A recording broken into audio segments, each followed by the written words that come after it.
Question है कि त्रिभुज एबीसी में एक बिंदु डी इस प्रकार से है कि कोण एडीसी अर्थात ये जो कोण है वो बराबर है किसके, बी ए सी, इस कोण के।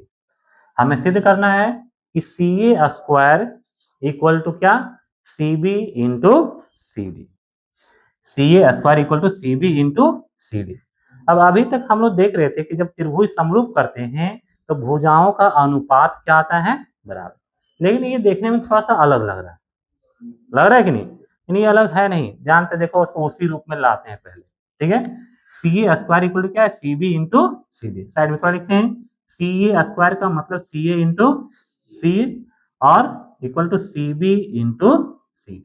अब एक इधर ले आएंगे और इसको, यानी क्या हो जाएगा, सी ए बाय सी बी और सी डी बाय सी, ये होगा, ठीक है।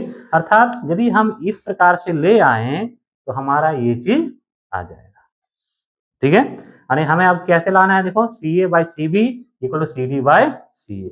अब देखो ये कौन सा त्रिभुज है, सी ए और सी बी, देखो सी ए और सी बी कौन सा त्रिभुज, नहीं देखो पहले ये दोनों एक त्रिभुज भुजा का होगा, एक त्रिभुज का, और दूसरा दूसरे त्रिभुज का।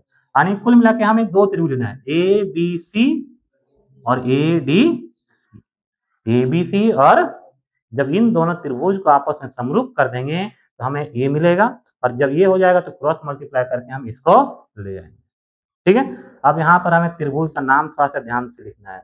कौन सा त्रिभुज लेंगे, त्रिभुज ए बी सी, और यहीं पर थोड़ा सा सावधानी रखेंगे, त्रिभुज दूसरा का नाम, आप देखो ए बी सी लिख दिए, अब इसका नाम ए डी सी हो सकता है, डी ए सी हो सकता है, सी ए डी हो सकता है, कुछ भी हो सकता है। तो इस कोण के आधार पर हम लेंगे, हमको कौन सा कोण बराबर दिया है, बी ए सी, और यानी यहाँ पर जो कोण बन रहा है बड़ा त्रिभुज में 100 और यहाँ बन रहा है छोटा त्रिभुज में 100, ये दोनों कोण आपस में बराबर है। तो जहां पर ए लिखा हुआ है वहां पर हम इस त्रिभुज में क्या लिखेंगे, डी लिखेंगे। इसका नाम क्या लिखें, डी ए सी, ठीक है।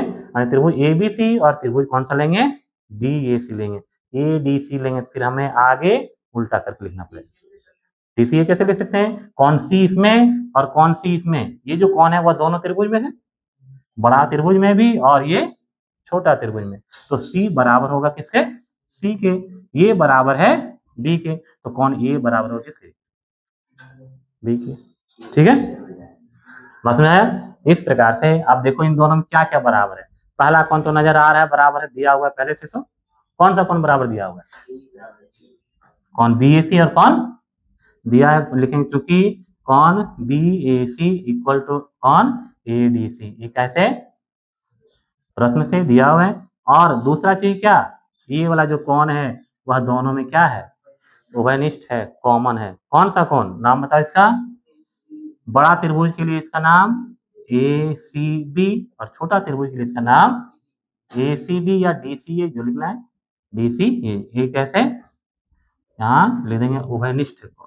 और जब दो कोण बराबर हो गए इसीलिए क्या ले देंगे, त्रिभुज ए बी सी सिमिलर होगा त्रिभुज डी ए सी, ठीक है। और जब ये दोनों त्रिभुज सिमिलर हो गया, इसके भुजाओं का अनुपात बराबर होगा।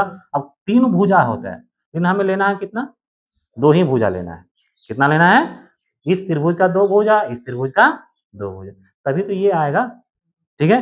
तो कौन कौन सा दो भुजा लेना, ध्यान दो, सी ए C B C D C ए, यानी बी डी बी सी हमको कहीं नजर आ रहा है क्या, आ रहा है, ये भी लेना है। कौन सा नहीं लेना है, देखो ए डी हमें नहीं लेना है और इसका ए बी नहीं लेना है।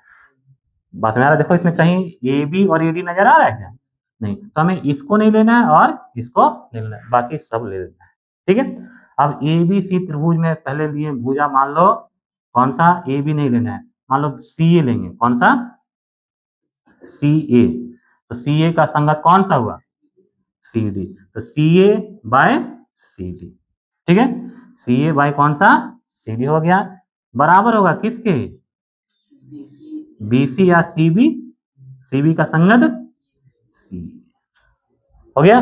C A by C D equal to C B by C A, ये कैसे, सी पी एस टी से, ठीक है। अब इसको क्या करें, यदि हमें यही चीज लाने रहता तो यही छोड़ देते, लेकिन हमें इस प्रकार से लाना है, ठीक है। इसको क्या करेंगे, क्रॉस मल्टीप्लाई करेंगे, C A into C A equal to C B into C D, ये हो गया C A square equal to C B into C D.